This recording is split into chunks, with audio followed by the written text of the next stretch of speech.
Hello, New Zealand. I'm Bob McCoskrie. Welcome to Straight Talk. This is episode 47. Tonight we talk about President Biden and whether he can run for or re-election of presidency. It's the end of Newshub. What does this mean for the industry, for the media in general, and do you care?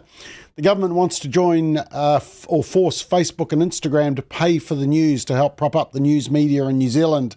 Do the panellists agree with that? And the Labour Party got a trouncing in Auckland at the last election, and they want to win it back. We asked the panellists how they could do that. Yep, some free political advice from a bunch of social conservatives for Labour.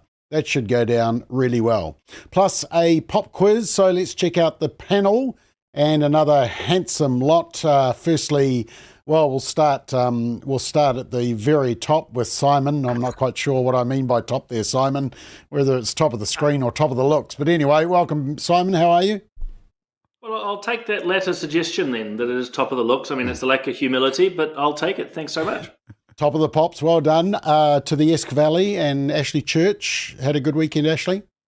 I have. I'm eyeing up a list position with the Greens. I think there's vacancy coming up. So, we will come back to that in just a moment. Ala Pomaleli is relaxing after running a 2-day conference last week. Have we got the eyes open? Everything back to normal, Ala? Evening, everybody. Yes, I've got really invisible masking tape on right now, so have you? Helping me stay awake. Okay. And Dr. Ate Mawala, how are you? Malolele, I'm very good, and it was good to be up there for the family forum. Very good in the weekend. Good. Thank you. And one of the speakers at the forum was Brendan Malone, who is now back in his growing hometown of Rangiora. Has it become a city yet? Oh, where's he gone? Oh, look at that. He just disconnected. Okay, we'll get him back in just a sec. And Dr. Michael Reid, who got here just in time. What happened, Michael? Did you get distracted? Was it a good dinner? You sent me the wrong number, Bob. That was Really? The problem. I had to go for an old Connect number, but we got there. Okay, it was just to test you to see how you were. We'll get Brendan back in just a moment. He's probably panicking. Anyway, let's just have a look at the image of the week, and I guess we need to be a little bit biased. This was the scene from the Forum on the Family on Friday. 700 social conservatives gathered in one room. That's Jonathan Haidt on the screen, who we did an interview with, recorded Zoom interview. He's the author of the book, The Anxious Generation. And the night before, there was a big dinner. And Lyle Shelton used to work for the Australian Christian Lobby and now the head of the Family First political party, spoke at that. So it was a very good night. Still waiting for Brendan. Don't know what's going on. Anyway, I've got a couple of videos of the week. They're sporting ones. The first one comes from the Tour de France. France is going through its moment at the moment, isn't it? But anyway, there is a guy called Julian Bernard, and I just want to show you what happened. So he's going through all the crowds. I don't know if any of you have been to the Tour de France, but basically the crowds are just wild, and it's very hard to ride through them. But you'll see that he sees his wife and his baby, and what does any dad do? Gives them a kiss, and he was later fined for, get this, unseemly or inappropriate behaviour during the race and damage to the image of the sport. Have a look. Bernard was a professional in the amazing team of La Vie Claire. Look at this. Look at the crowd and the number of people. There we are. Who's Lovely actually kiss. come to a standstill just to say hello to the family on the climb. That's a really special moment for Julien. I mean, how do you not stop in that type of situation? The other video I saw, and Ali, you're a tennis player, aren't you? You play tennis? Mm-hmm. Yeah. So this is a guy, Andrei Rublev, and he is Russian, and he does this really bad shot. And have a look at what happens. He's how going he to have reacts. Drolana second serve again. So for Komisana. he's up. This could be far 4-1. end. Watch the shot. Terrible. It is. Here we go. 2, 3, 4, 5, 6, and 7. Smashes his leg 7 times. That is a tennis tantrum. Here we go. 1, 2, 3, 4, 5, 6, and 7 for good luck. Ashley, have you ever done that on the tennis court? No, you'd be lucky to find me on a tennis court, so no. You must have, Simon. I'm sure you've had a tantrum on the squash court. No, I hate. No, I'm just far too calm, or maybe I'm just too tired. Not sure. Okay. Let's work you that must out be later. all very. You're back, Brendan. Everything okay in Rangiora? They haven't disconnected the power grid, have they? Are you there? Oh, sorry, Bob. Was that me? Was it? Earth to Rangiora. Yeah. I think what we've got. We are here, but I think what we've got is too many daughters on school holidays, all trying to connect to the internet all at once. So there we go. I apologise. That's right. Okay, because you got that dial-up that sounds like a fax being made when you connect, eh? You got that? Well, if I'm not on the bicycle long enough each day, then no, we don't get enough internet. Okay. Look, just before we get into the topics tonight, the Green Party, bit of a ruckus in the Green Party today, and they have asked their MP Darlene Tana to leave Parliament. I mean, they didn't have to ask her to leave because she hasn't actually been there for actually longer than she has actually been there. But the Green Party said that her conduct has fallen far short of Green Party values. This is why, following the conclusion of the expert independent investigation into the allegations surrounding Darlene Tana, Marama and I recommended to caucus that we request her resignation as a Member of Parliament. Our Green caucus unanimously agreed. Okay, so you request someone's resignation, which is pretty interesting little statement there. Simon, I need you to explain this because usually the boss just sacks you, doesn't request your resignation and hope that you get it. So what's going on and how's this whole waka jumping law play into this? Yeah, so it's all based around this electoral integrity law, which actually the Greens had to vote for many years ago. So they hate what's known as the waka jumping law. It was a dead rat that they had to swallow. But long and short, you can't sack a Member of Parliament. That's probably the fundamental point here for listeners to understand. The only way they can be, if you will, sacked is by doing a crime that has over 2 years in prison. So long and short, the Greens have said, hey, we don't want you as a Green Party member anymore. They can't force her to resign from Parliament. So only one of two things can really happen from here. One, she just chooses to leave Parliament. So that's Darlene Tana just says, I'm up in sticks, I'm gone. Or a process has to start around waka jumping, where either Darlene... And the fundamental point there for listeners is that the proportionality of Parliament needs to be maintained. So if Darlene moves to another party or chooses to be an independent, the Greens can get a new MP in. But in many ways, Bob, it all is, to keep up with your sports analogy, the ball is in her court. Darlene's, that is, of what she does or does not decide to do. Ashley, you might be able to comment on this because it just seems very interesting to me that Darlene has not yet been charged with anything, even though there's all this smoke and fire around what's happened and claims, but there's been no specific charge that's gone to the police. There seems to be no charges from the employment side of things. So are the Greens jumping the gun?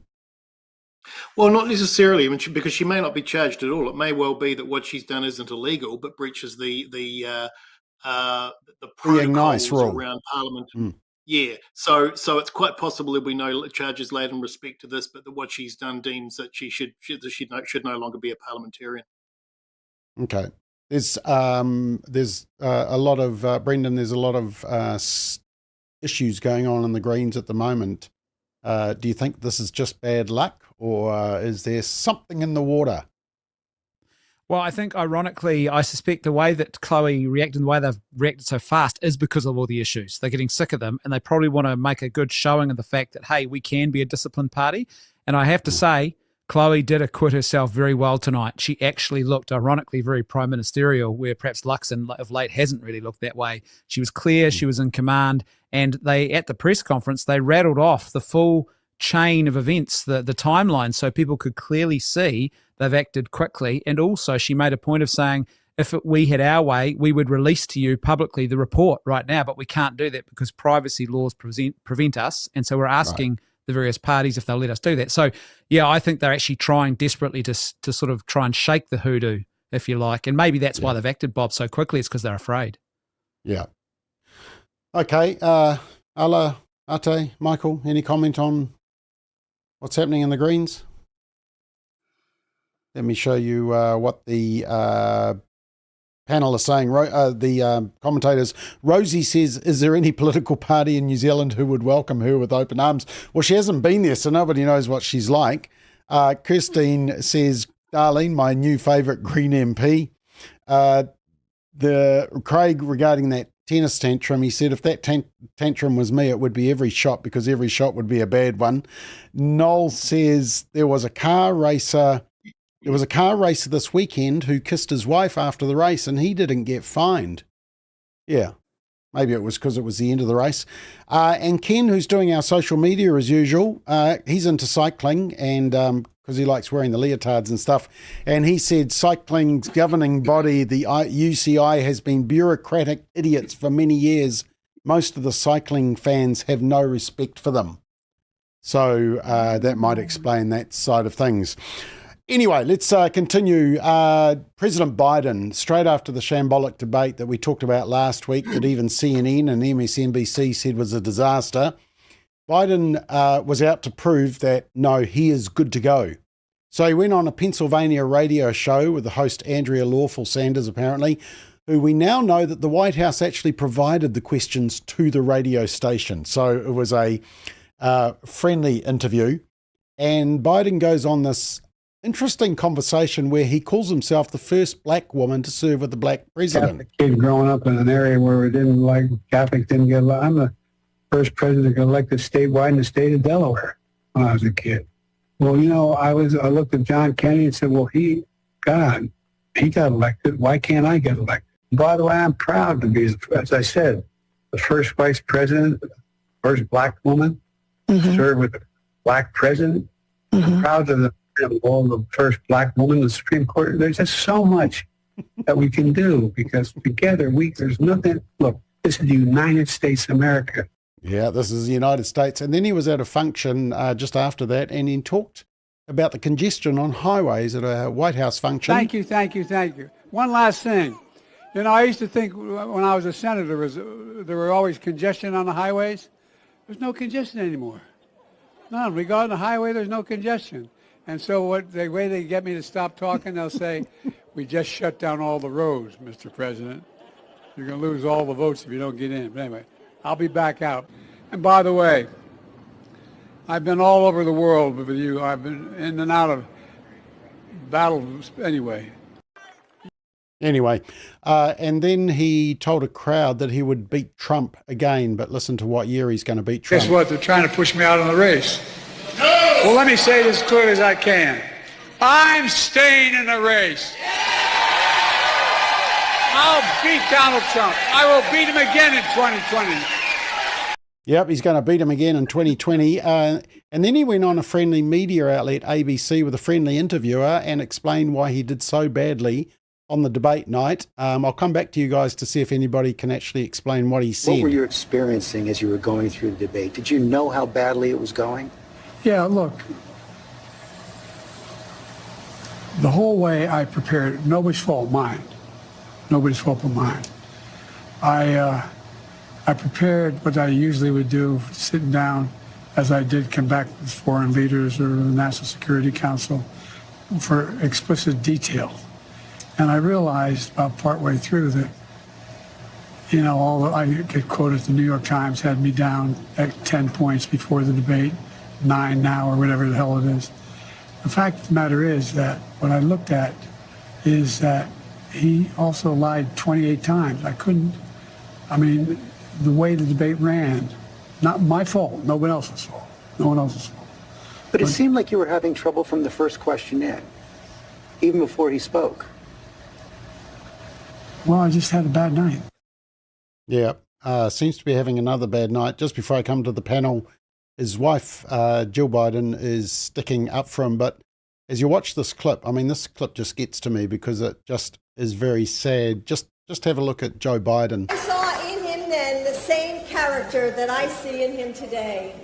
And even though he has faced unimaginable tragedies, his optimism is undaunted. Joe, you did such a great job. You answered every question. You knew all the facts. Okay, so this is the President of the United States. Michael Reed Should he be standing again? Are we missing something? No, I think we're getting it, Bob. We can see it's just cringy, isn't it? It's really sad. And I think he's a decent enough guy if you sort of take the politics out of it. But no, he shouldn't be standing again. I mean, that debate a couple of weeks ago was just incredibly sad and cringy. And, Trump's didn't have to do anything to win that debate. I mean, Trump is utterly bombastic. And I'll preempt the next question, Bob. I think he's going to win by default. If they keep trying to prop Biden up, and the sympathetic media, ABC, CNN, and others are saying, look, he had a bad, and he himself saying, look, I had a bad day. But it's more than a bad day, Bob. He should do the honourable thing and retire gracefully. I think everybody would breathe a big sigh of relief, and especially perhaps the Democrats. The bit I don't understand is I think that if this was a politician that I really liked and wanted to vote for, but I saw him performing like this, I would say, look, Joe, retire, enjoy life, what you have left. This isn't the place you should be. Nobody seems to be saying that to him. Yeah, it would appear to be that way, not even his wife. So, I mean, in that clip where he's kind of like this, he seems, to me, it seems like there's an element of him being self-centered about this in terms of putting himself before the country and the state that their country's in. So, I mean, I've seen more articles coming out of the Democratic Party that are saying that he does need to, call it in. I think the trouble is that they don't have any other it factor candidates that I can think of. Obviously, they've been ignoring Kamala for the past 4 years, even though she's been VC. I think an interesting turn of events would be if the state or Secretary of State or State of Secretary would be thrown into the ranks. What's his name? Is it Anthony Blinken? Yeah. Then they wouldn't have to do much with all his campaigning stuff. They would just do minor tweaks to Biden's campaign stuff. But he would be an interesting one for me if he does throw his head in the ring. He's a bit unknown, but he is holding all the foreign relations. And I seem to like him, so he just piqued my here's interest. the interesting thing. I was discussing this with Katie Faust, who spoke at our forum on Saturday when we were travelling to Hobbiton, and she said that part of the difficulty is that funding that has come in for Biden can only be used for Biden and Harris, that ticket. The funding cannot be passed to anybody else that the Democrats choose. So they've got to go out, and that's why a lot of funders are holding off of their money, etc.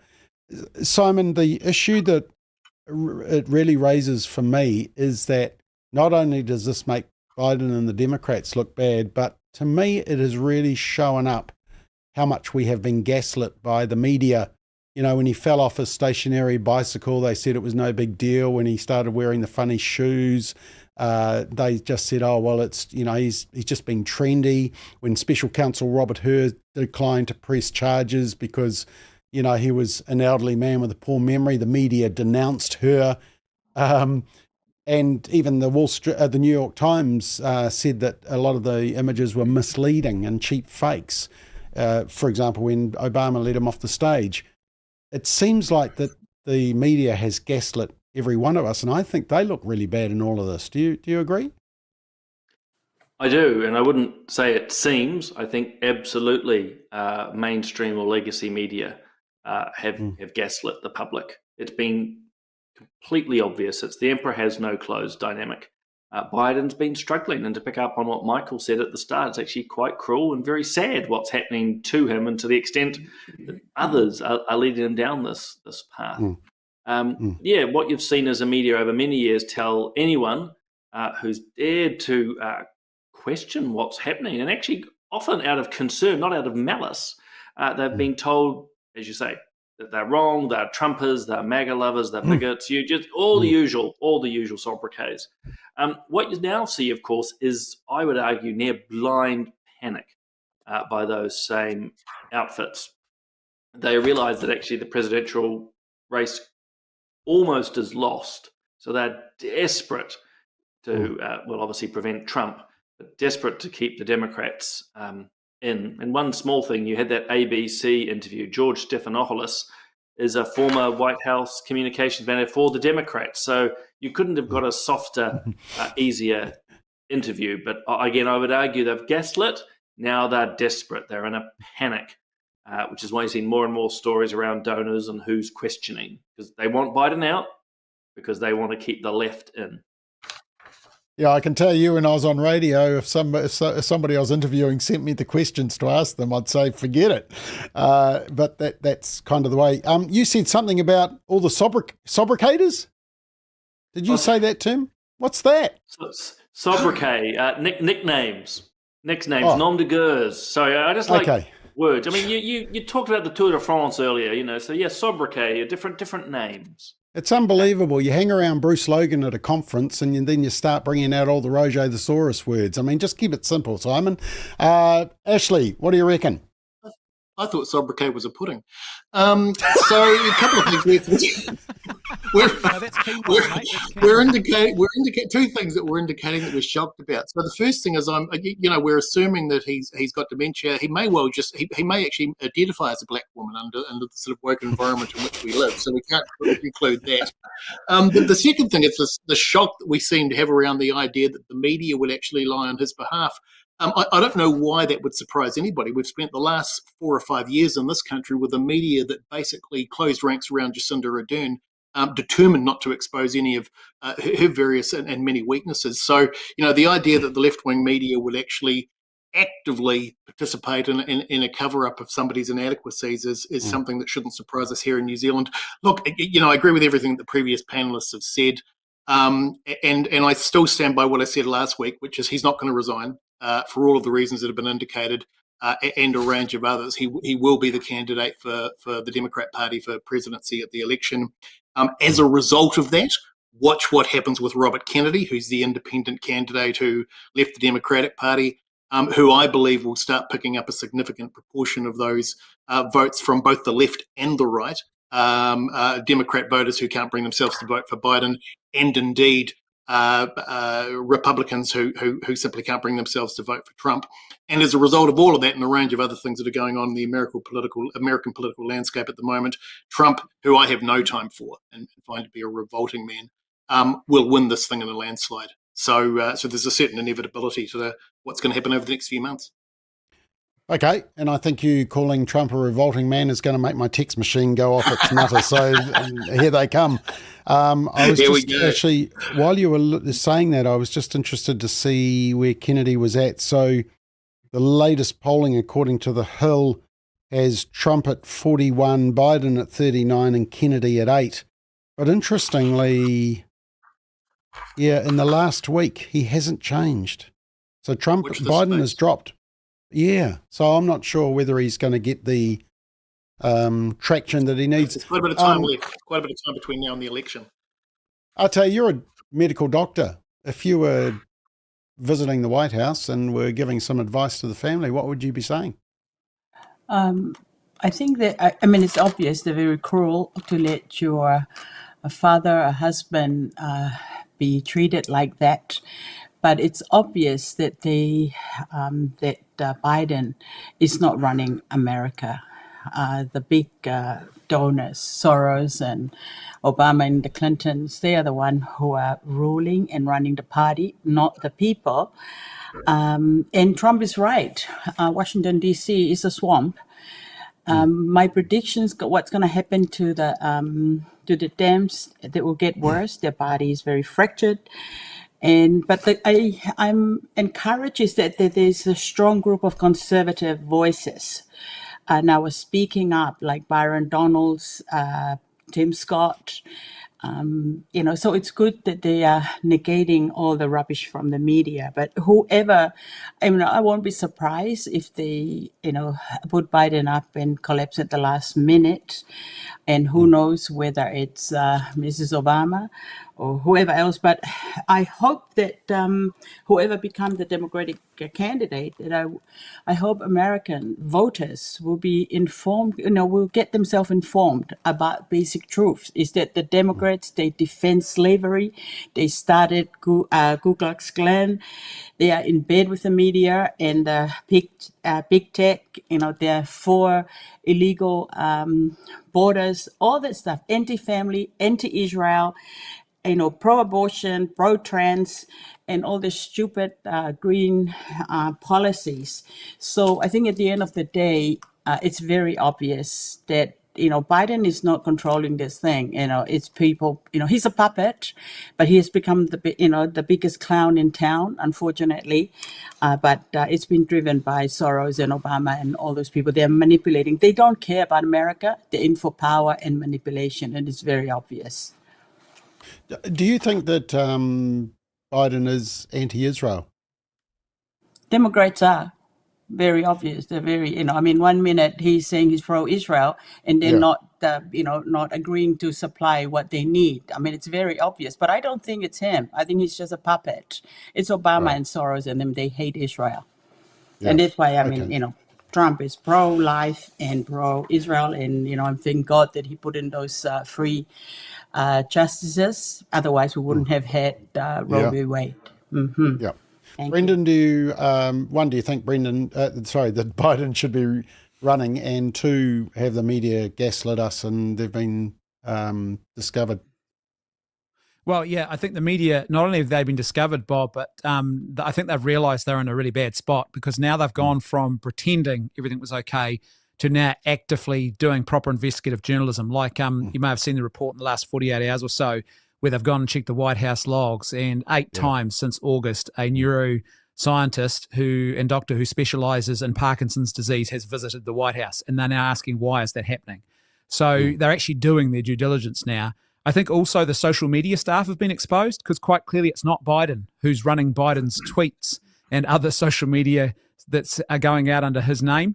But I also tend to think that, I agree with Ashley, I think that RFK Jr. is a complicating factor. And I think one of the big things is now he's publicly stated that he actually would be willing to take the nomination for the Democrats. And so this starts to look a bit strange if they're not even willing to entertain him. And he did a very good job during that debate where he ran his own counter debate. Some of you may have seen it, where he took the stream and he answered every question, and he inserted himself very seamlessly into that stream like he was in the room there. It was very well done.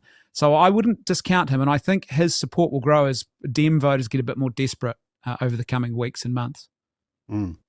Okay, let's check some of the comments. Lee says, it makes me very sad. Why doesn't his family step in? I would be devastated if that were my dad. Totally agree. Pene says, a nation of billions, and they are the best too. Heaven help us all. Well, a nation of, 460 million or something? Yeah, a lot. James says, Biden would never be on your show, Bob, as it's past 8 o'clock. Matthew says, Biden, decent enough guy, pro-abortion. Vanessa says, can't agree that Trump is bombastic at all, in my opinion. I think he's so badly portrayed by the media. Charmaine says, Trump ran the country well while he was president. Lynette said, you are revolting, mate. I don't know who she's referring to, but I suspect it's you, Ashley. Rosie said, Bob, Trump is revolting. Jane said, Kennedy is all for the Green New Deal, climate agenda, etc. Sue said, the Biden in the interview didn't look like the same person that was in the debate. That's true. He looked like the orange man, so I'm not sure whether he's trying to imitate Trump. And E. Lee Rayler says, why do you think Trump's revolting? Please explain. Genuine question. Ashley? Oh, look at his record. Look at the comments that he makes. Everything about him is the opposite of what myself and other Christians would expect as reasonable behaviour. And yet Christians are his biggest supporters. I find it absolutely inexplicable. The guy's value system, everything that he stands for, except his position on Israel, which obviously I support, and his position on abortion, are the opposite of what I would aspire to in a candidate who represented me, let alone the most powerful nation on earth. But Biden is. Oh no, Biden's worse. That's the whole point. But you've got it's Tweedledee or Tweedledum. Biden's worse. Trump's bad. Biden's worse. There's no choice between the two. All I'm saying is that if you have to make a choice between them, it's Hobson's choice. Can you separate out character and policy? I can. And so, and I think I did a post on this a while back. If I had to vote on this, if I had a gun to my head, I'd vote Trump. Holding my nose because he's revolting. Gee. Everybody note that, 8:32 on the 8th of July. Ashley Church just admitted he's voting for Trump. Somebody said, hold on, I just wanted to check there. Monica says Trump's values are great. I think, Monica, you're saying that Trump's policies are great. Simon, that would be the difference, isn't it? That while you don't like the character of Trump, the policies. I mean, this is a question that I actually asked Franklin Graham about when he was in New Zealand, and I interviewed him, and I said, how do you separate, can you separate out the character and the policies? Do you want a nice character but terrible policies, maybe like Biden, or do you want a flawed character but very good policies? Do you think you can separate that out, Simon? I mean, you must have seen a few people like that. You thought, well, the policies are good, but I really don't like them personally. Yeah, it's a tough one because actually my instinct is to say you actually can't separate them. In many ways, who you are, your values, your personality does play into the policies that you will back. So look, take abortion and Biden, for example. He's rampantly pro-abortion, as is Kamala Harris. I think actually it shows a real lack of character. I think it shows a real issue in their personality. So at one level, I don't think you can separate them out, or we shouldn't rush to do so. But secondly, I think there is an element of you can, if you want to split it, then go down by your fruits, you'll know them. In other words, if the policies and what they enact are doing good, then perhaps you can put to the side some of their personalities. But I think ultimately that personality, their values, will come back in different ways. And that's the same for Trump. A lot of the things he's accused of doing, his behaviours, be it commercially or morally, do manifest within, or did manifest while he was president. But he did amazing stuff that they don't talk about, sadly. Yeah. Michael, do you agree with that? Can we separate out character and policy, or are they one and the same? Oh, Bob, well, yeah. Well, look, I'm going to refer to scripture. I think there are characters like Cyrus in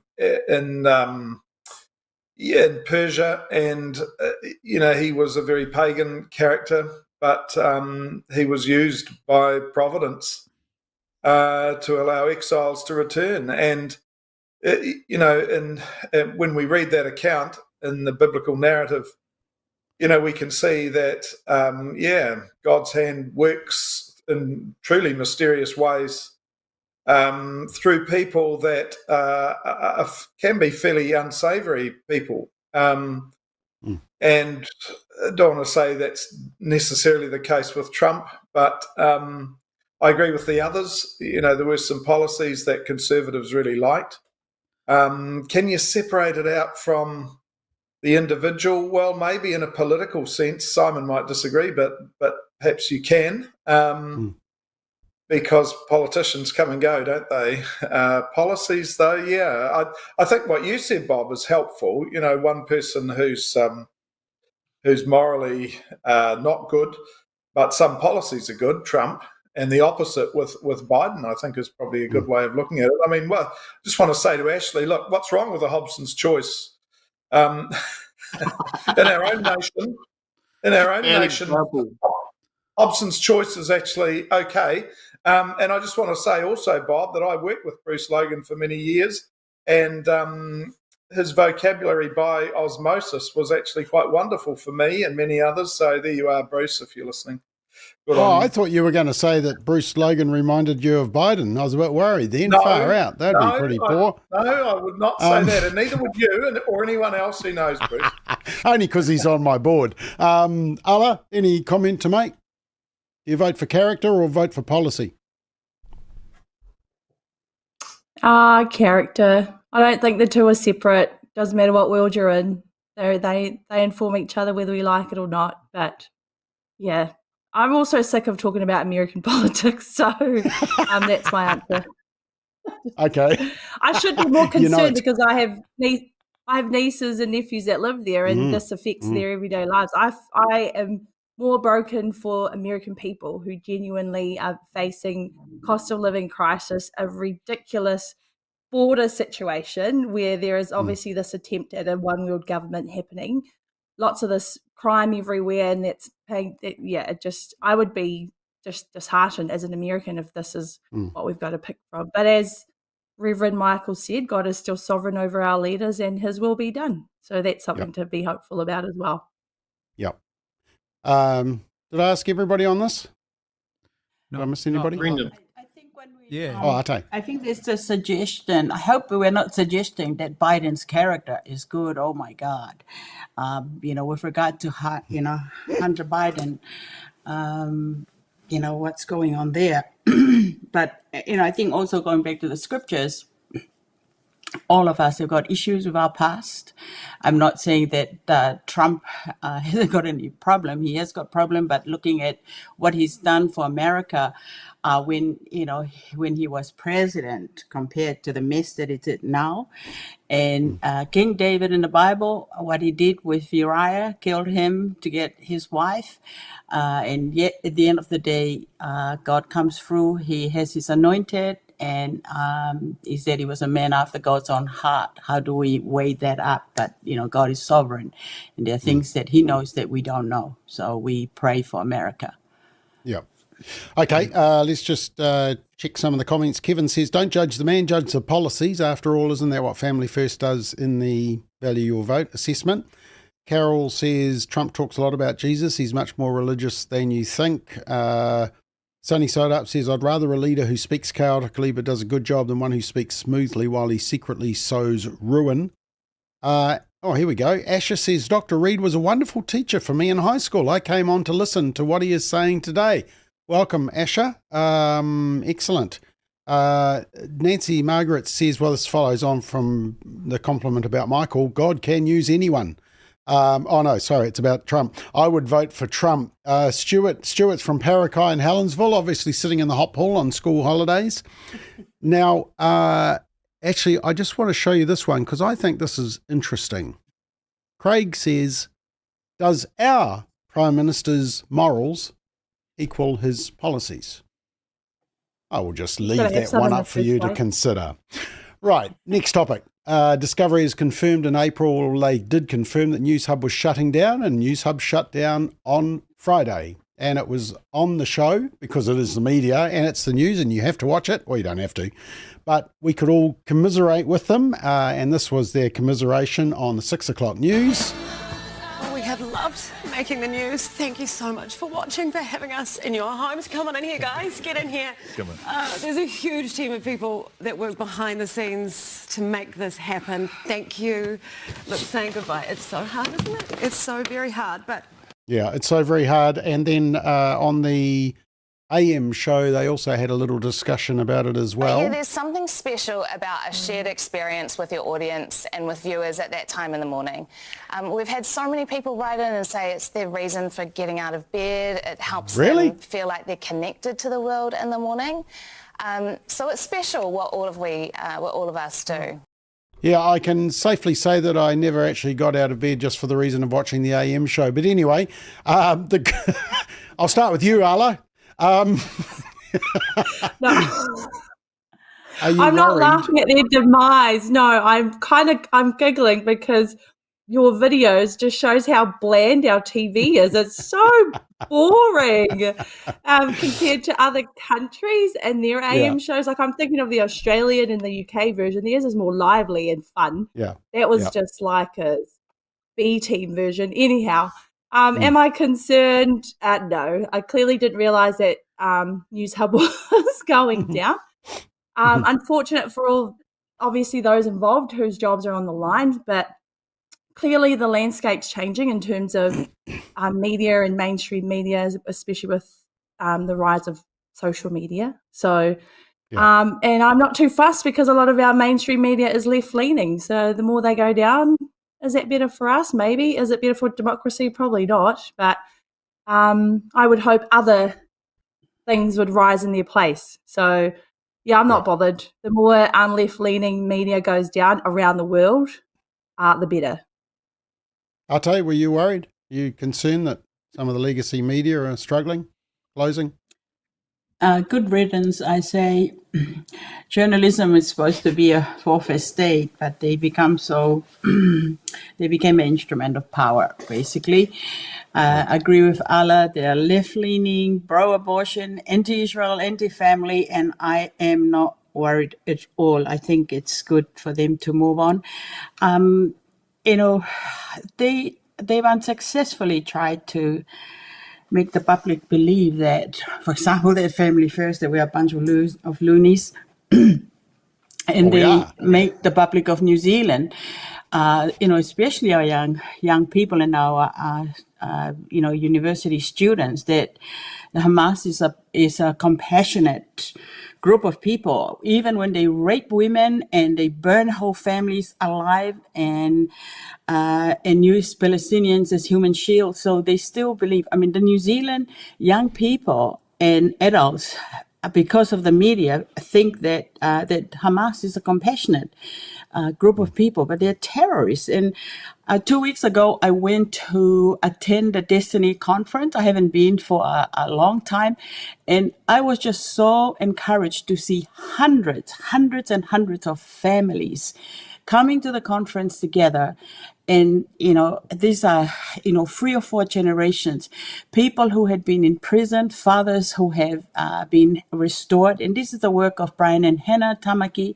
But, if you listen to the media, you think that these people are criminals. So it's just, it's what the media make people believe. They've got too much power and they're arrogant. For example, in my home, there are 4 people who live in my house, and 3 of us are experts in health. I mean, we understand the trend stuff, we understand abortion, and one of of our family, group of 4 in our house, expert in finance, and the media are just so arrogant, making up as if they know what they're talking about. So I think the better they go, good riddance, I say. Thank you. Okay, thank you. Brendan, did you say good riddance as well? Look, I think as far as I'm concerned, the media has not been functioning properly for some decades now. I think that's the reality of it. It's become infotainment. It's been that way for a long time. A lot of people say media is essential to our democracy. Well, I don't know if that's been true for a long time, actually. And I'm not sure, even if you go right back to the very beginning of the newspapers, they were all very much divided along political lines. They were actually organs to represent a particular political view. The ancient Greeks seem to get on all right without media. So I think perhaps, we've overstated the role of media. But I think certainly what they have become is they've become infotainment. You go to the one that you find appealing or interesting. And, I think the reality is that the business model was a flawed one anyway. And also actually, funnily enough, it speaks to something you were just talking about earlier, Bob, with the whole question of character versus policy. And I think we've got to realise that this whole idea of a very competent political class, that no longer exists. And it's a very different game. And I think the media is the same, this idea of confident and competent specialists in the media who had a particular beat, a news beat, and they knew it well and they were well studied in it. That's gone. They are now effectively just talking heads trying to sell clicks. Yeah. Michael, one of the comments that I did see was that there was no sympathy from Newshub when people were losing their jobs over the mandates. So why should people commiserate with them? And that seemed to be getting a lot of likes in the commentary. That's probably not surprising that people sort of say that, but is it correct? Oh, Bob, look, I just echo what everyone else has said, really. All the tears and the pearl clutching and the endless farewells. And, I think they genuinely believed that they were the bedrock of the Fourth Estate. And they had sold out a really long time ago. I'm actually delighted with this. And I think all legacy mainstream media could fall over tomorrow and I wouldn't care, because something decent might actually emerge. I wonder if Sam Hayes really grasps what she was saying when she said we've loved making the news. Now, we know what that means. We know where she's coming from, but there's a double meaning there. They have turned themselves into the news, and that's part of the problem. So, Bob, no, I'm certainly not sad. I think it's great. But I'm concerned that they had such a high view of themselves that they equated their own demise with the loss of democracy in this country. The hubris is unbelievable, but there we are. Yeah, and I actually okay. think that the new thing that's risen from the ashes, three stuffed or whatever it's called, that's probably a good name for it. I think might have a bit of a blip for a while, and then it'll just fade away again. Yeah, apparently 800,000 viewers on Saturday night, but people sort of just checking it out. So, like you say, I mean, it was a bit like StraightTalk, massive viewers right at the start, and then it's just, actually, no, it's gone the other way. We've increased, so that's a good trend. Ashley, I can hear you sobbing when Newshub shut down. Were you really sobbing, or? Well, it's interesting. I mean, I take on board what everybody else has said, but I remember when, because it was TV3 before it was Newshub, TV3 News, and I remember when they started, and I loved it. In 89 or 90 when they kicked off, and I think for 20 years, they tried to be a straight player and an honest broker of news, and did a pretty good job of that. And, for a long time, they took on what was once the Goliath of TVNZ News and made a pretty good fist of it. For me, this hasn't been going on for decades. The change really took place for me, and I can't put an exact date on it, but somewhere around the period of the first mandates in 2020. And I don't know what happened within TV3, but they changed from being an honest broker of news trying to do the best job that they could to somehow deciding that they could lead the narrative. And they did that along with a range of other media organisations in this country as well. And from that point onward, you watch their demise in terms of the respect and trust of the New Zealand public. And so now, and it's happened in a really short space of time, 4 years, they've gone from being an institution that I had enormous respect for to one which, like everybody else, I'm not going to cry over the corpse. They've sullied their book, and as far as I'm concerned, and they deserve what's happened to them. Okay, we definitely heard sobbing coming from the O'Connor household. Was that you, Simon? No, that's Rachel, that she hasn't been acknowledged as someone who's doubled the viewership by logging on tonight. No, only kidding. Look, on the positive, three thoughts. I feel sorry for the individuals, particularly those in the background. So there's obviously the ones up front who make a big drama of their lives, but actually it's all the producers and editors and that in the background. Secondly, I'm very much in line with Ashley, actually, that Newshub has done some good work. They've actually broken some really important stories over their time. But the clips you showed were indicative of why they've failed, and it's Michael's point, which is they became, in my terms, self-indulgent. It was all talking about themselves. And yes, for those like Michael who had picked up on it, they talked about making the news. I think it was an interesting, here we go, double entendre is another one for you, Bob. But, it's a double meaning there. They thought they could make the news, and it was all about themselves. And that's all we've seen before the closure and now after. It's all about them as personalities. And that's the major problem. We're not interested in them as personalities. We're interested in what news they were reporting, but they've forgotten that. And so they've gone down the gurgler. And just a prediction, you'll see stuff will go down the gurgler soon as well. I don't think they'll last very long. They've tied themselves to a sinking model of media. So they're toast as well. Okay, Gabrielle, who isn't too impressed with us, says, typically again, where is any compassion or empathy from you charlatans? These values you obviously leave at the gate.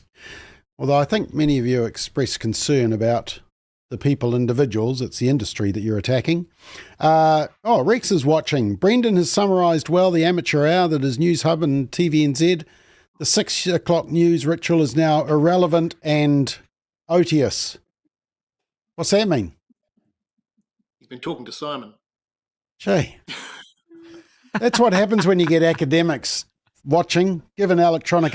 Rex, send through a definition. This is a good one from James, and actually he was involved in the media. News across the globe has become biased and not balanced. That is why the rise of media communications like Family First, LifeSite News, etc. have become more popular.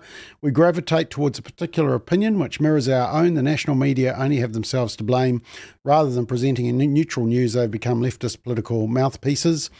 Daryl says Newshub didn't provide a true alternative to government TVNZ. Kirstine says Dr. Ate always blows me away with her sage words. Is that blunt? Is sage another word for blunt? What's sage mean? Wise, Wise. Oh, Bob. wise. Goodness me. Thank you. Golly, what are you Look, thinking I about? went to Papatoe High School, so we just got on says with the it all. basic reading, writing, math. My father's daughter says, "For goodness sake, why all the palaver for the 3 people still watching? Ricky only gets out of bed because he wants coffee." Which and this is what gets me. Bevan says, "I'm too busy in the morning to watch that rubbish." Who's got time to watch TV in the morning? Unless it's a Euro 2024 game. I'm too busy. Okay, speedy spot quiz team. We're running way behind time, so I want really quick answers to this. For those of you who attended the forum, who was your favourite speaker? Simon, you were there. Who was your favourite speaker? Melissa Oden, the abortion survivor. It really tugged some heartstrings for me. Okay, Ala? I was there, but not really there. So Jonathan Haidt, because I know his material. Okay, and if you don't know who Jonathan Haidt was, we're releasing his interview on Wednesday, so you'll get to see it. Ate? Melissa, the whole thing when she talked about those survivors of abortion, when she said there are thousands of those who have survived, and some of them don't even know that they had been survivors because of the shame. Yeah, so love and some challenged me, working with in that whole area. Yeah, thank you. Brendan? I really loved Maggie. I think she just really had a sort of a style about it. All the speakers were phenomenal. But for me, Maggie really, her content in particular, I work in a lot of that sort of wheelhouse myself, and I just really found it's quite encouraging and really engaging. Okay, Rex has just given us a comment. Can we put that up? Otios means redundant, superfluous, or unnecessary. And now I can't remember what quote it applies to, Rex, so sorry about that. Do you ever watch the AM show, the breakfast show? Simon, did you ever watch the AM show? Nope, not at all. I think I might have appeared on it once, but I didn't even watch that. Yeah. Ashley? I used to be on it every couple of weeks. I watched it all the time. Who was the host? It was back when it was Duncan, who was really good. So, Duncan Garner. Yeah. I was on it quite a few times with Paul Henry, but I never watched it after he left. Arte, do you ever watch it? I think it's a no way. No, I try to give the best of my morning to hear God and prepare for see my patients. Good. Hello, you don't have a TV, do you? No, that'll answer it. Michael? Oh, I quite like Paul Henry back in the day. He blotted his copybook though, didn't he? But Ryan, is it Ryan? Ryan, you know what I'm referring to. Was it Ryan Bridge? Yeah, the young guy. He was actually quite incisive, I thought. But no, I didn't watch it. Bob, who watched it? Everyone's too busy. Okay, Brendan. No, you only ever watch clips from a show like that. I think that's the reality of it, right? In the new social media environment, you don't watch a whole long form thing. You watch the clips, and that's all I would watch with AM. 19-year-old detransitioner Chloe Cole spoke at our conference, although she got sick and unfortunately couldn't speak on the Friday. But she came over for dinner and she fell in love with pavlova that my wife had made her. She had four kind of mini pavlovas. She just loved them. What's your favourite dessert, Brendan? Chocolate self-saucing pudding with a side of cream. Oh, there we go. I'll remember that for when you come around, Michael. Well, I'm with Chloe, actually. I like pavlova and ice cream. Lots of lashings of cream, Bob. Alla? Just dessert in general as a category. All of it. Any dessert. I'd skip the main, skip the entree, and just go to dessert. But I'm not diabetic, so. Okay. Ate? My favorite is a Tongan pudding, caramelized coconut, but you all have to come to Tonga to taste it, okay? Oh, that sounds good. Mine is rice pudding, so that's pretty close. Ashley? I'm a basic man, brought up in a state house with limited education, so basic bread and butter taste pudding? probably. Yeah, no, I was going to say hot custard and peaches. Oh, good choice. You're spoiled. That's luxury. Simon? A chocolate fondant or a sticky date pudding. Okay. Or anything that's got sugar in it. You had a sticky date pudding on Friday night, if I remember rightly. And just finally, and a lemon meringue. Yeah, we were talking about best conference speakers at the forum. Who is the best conference speaker you have ever heard in your lifetime, and what did they speak on? Brendan? Well, funnily enough, I can't remember his last name, but his first name was Ian. Phenomenal, and he just shared his personal story. He actually died and came back, and it was just I remember as a young lad. It was he's from Auckland. Can't even remember his name. It was just beautiful, and it's always stuck with me. And it was just his story, you know. Yep, beautiful. It's the jellyfish man, Brandon. That's it, the jellyfish, box jellyfish. He was stung, 6 or 7 times. McCormack. Steve McCormack. That's it. McCormack. Yeah. Thank you. Yeah, no, it's amazing, amazing testimony. They made a kind of documentary movie about it, didn't they? Michael? Bob, look, I've been to so many conferences, I think I need an unconference, really.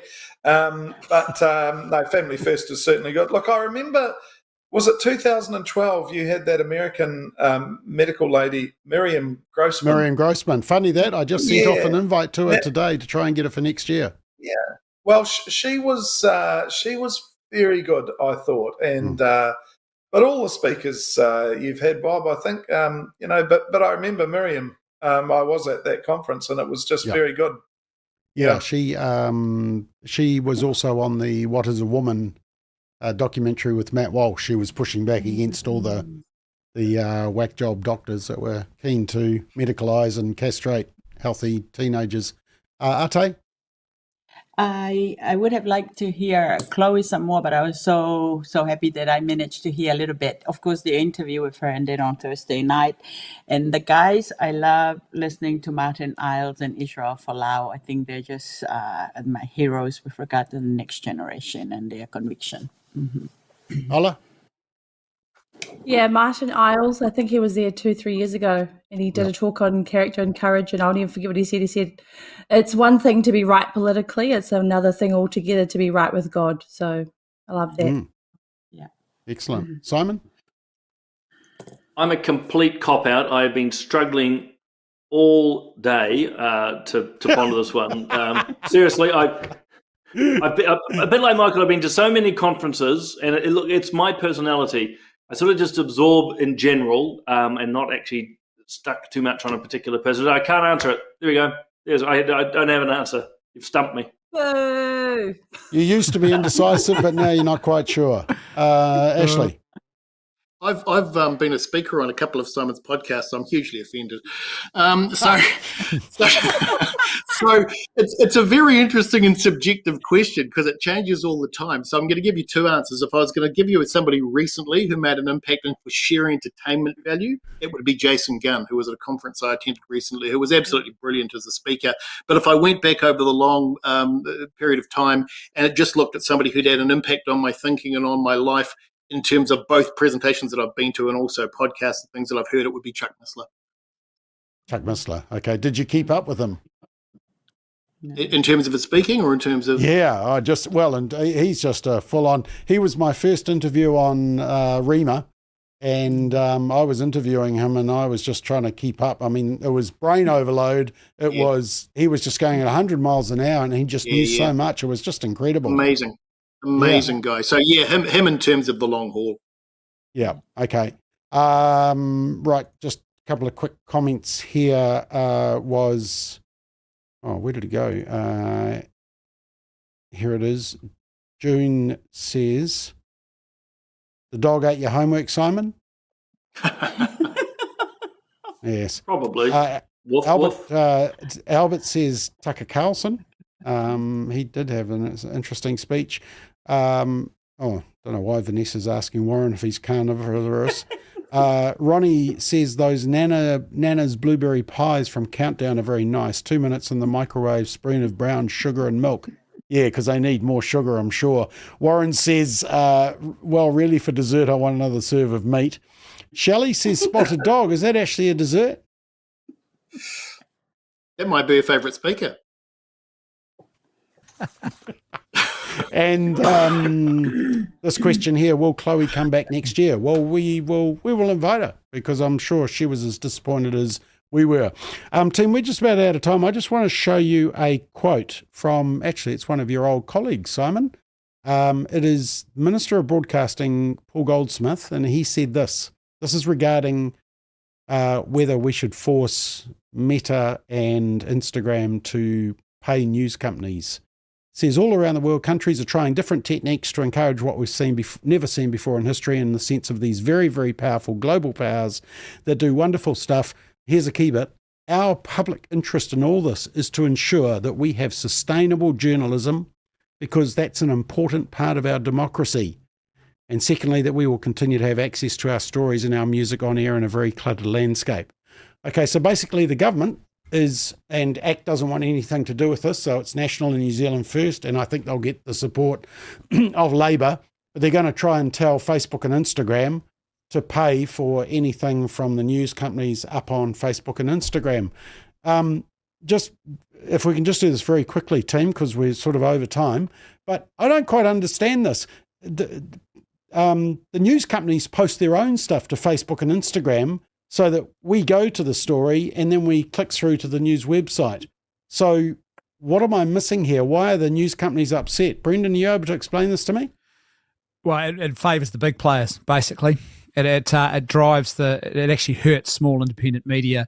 And I think this is a massive, massive faux pas. It's actually worse, I think, than the Public Interest Journalism Fund. National have stuffed up big time. And based on what I'm seeing, it's the sort of thing that potentially has the ability to lose them a lot of support, which is probably why ACT has wisely said, we don't want anything to do with this. So, yeah, this is not, as far as I'm concerned, it's a mere, and it really does do great detrimental harm to the small independent media players out there.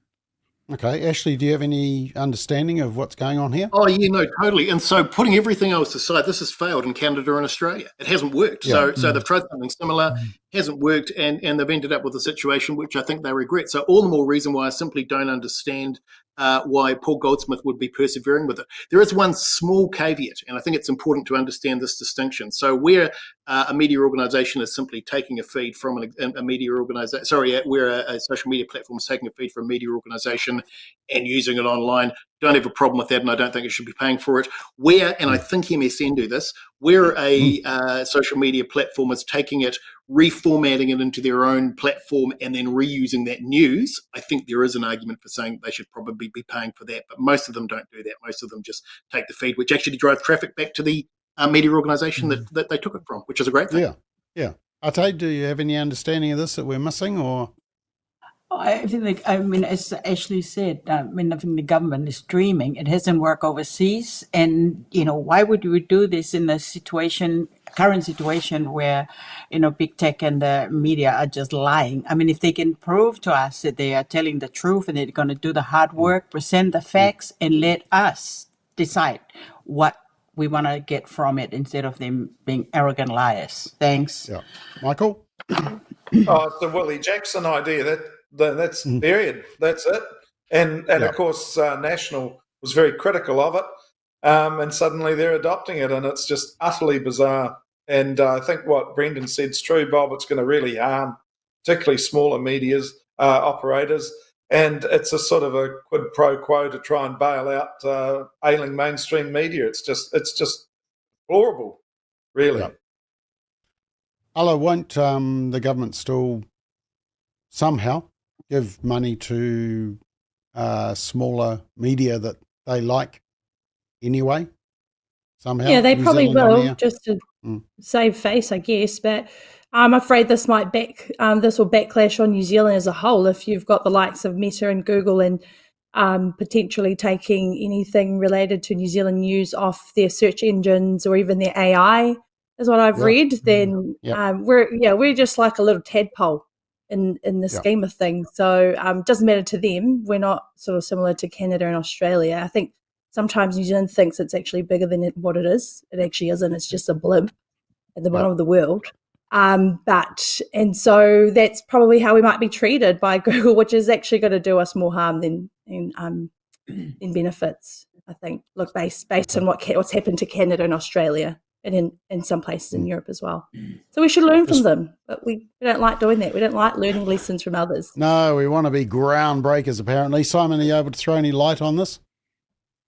Well, look, if Meta and Google are going to start paying us as StraightTalk to syndicate our work, I mean, what's the problem? In your dreams. Look, it was a bad concept when Labor put it forward. It's still a bad concept now that Nationals picked it up for all the reasons everyone's touched on. Ashley's point, I think, is quite pertinent. I would add that AI is just going to outflank it completely. Secondly, the amount of money this is going to generate is not going to save the media outlets, as we touched on earlier with Newshub. It's a failed business model, which the likes of Newshub, TVNZ, and others are with. And with no offence to my former colleague, but not one sentence in that quote you've taken from the minister stands up to any reason, actually. It's all unreasonable. None of it, as I said, stands up to scrutiny. And the final point is ultimately, and my mind's gone dead, that just sort of sums up the media as well. But it's just, I've forgotten it. It's just, oh, sorry, that's right. The motivation that no one's touched on. Here we go. The motivation is that the government, the leadership in the government wants to be popular. And they think that by siding with the media, who have all, the mainstream media are all calling for this.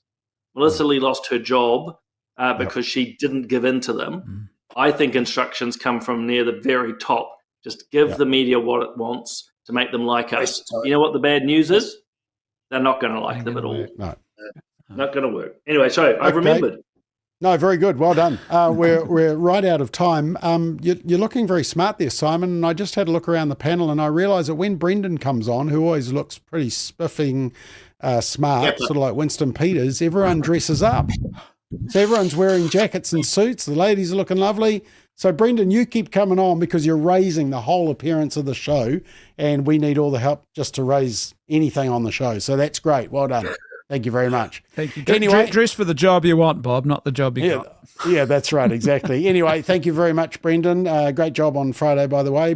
Michael, thank you. Ate, Ala, you can get some sleep now. Conference is over, so you can get back to normal. Simon, you'll be back on tomorrow morning with Solid Ground. Any key topics? Going to be touching on actually a wide range of politics, both here, France, the UK. Yeah. So quite a lot of topics, and also a very sad, a couple of sad stories in New Zealand that I think have been misreported. So yeah, tune in from 8 o'clock in the morning if I turn up. And remember. Okay. And remember, put your alarm on. And Ashley, thank you very much. Another great job. Very welcome. We will see you next week at 8 o'clock for Straight Talk. Until then, have a great week. Good night.